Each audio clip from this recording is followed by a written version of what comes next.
परम दयाल श्री ठाकुर एक प्रसंग क्रमे कहिले जो माने जाजन वक्तृता पाला बा इष्ट काम रे निजको सार्थक करिबाको चाहंती सेमानंकु एई गुडिक भल भावरे करिबाको हेबो। केउ गुडिक ऊपर परम दयाल श्री ठाकुर कहिसंती। श्री ठाकुर कहउछंती मोर लेखा बा कथा गुडिक केवल ऊपर ठाउरिया भावे पढ़ी शुणी गले हेबो नाही। जेपरी जेपरी कहिले ठीक सेही परी भावे सतागत करि नेबाकू हेबो। अर्थात परम पितांकर आशीर्वाद रे जहा जहा स्वतः उच्चारण होईची ताहाकू आमे मानि नेबाकू हेबो। भाव माने हेबा होई उठिबाकू हेबो एई परी भावरे। आउ एहा पछरे आत्मस्वार्थ प्रतिष्ठा मतलब थिले हेबो नाही। अर्थात भल भावरे बुझिबाकू गले मनीष मात्रके निजर स्वार्थ लुचि रहिछि। माने इष्ट स्वार्थ प्रतिष्ठा दिगरे इष्टंक पाई सेवा दिगरे जदि आमे निजर किछि काम को परिपूरणर आशा रखी थाए से दिगरे लक्ष्य थाए ताले हेबो नाही।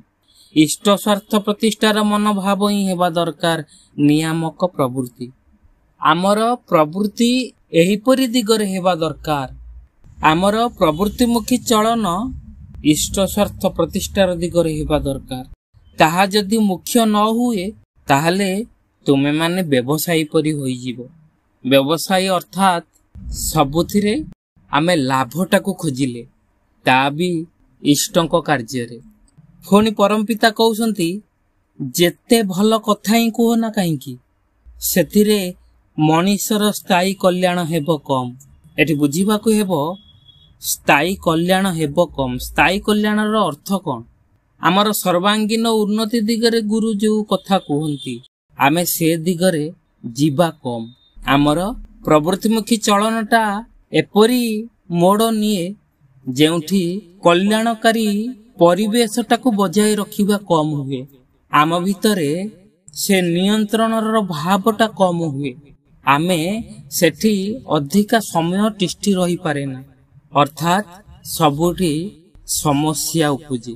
यदि इष्ट स्वार्थ प्रतिष्ठा दिगरे प्रत्येकटी लोकर प्रवृत्तिटा बढ़ी चले ताहले से समस्या कम ही पाए।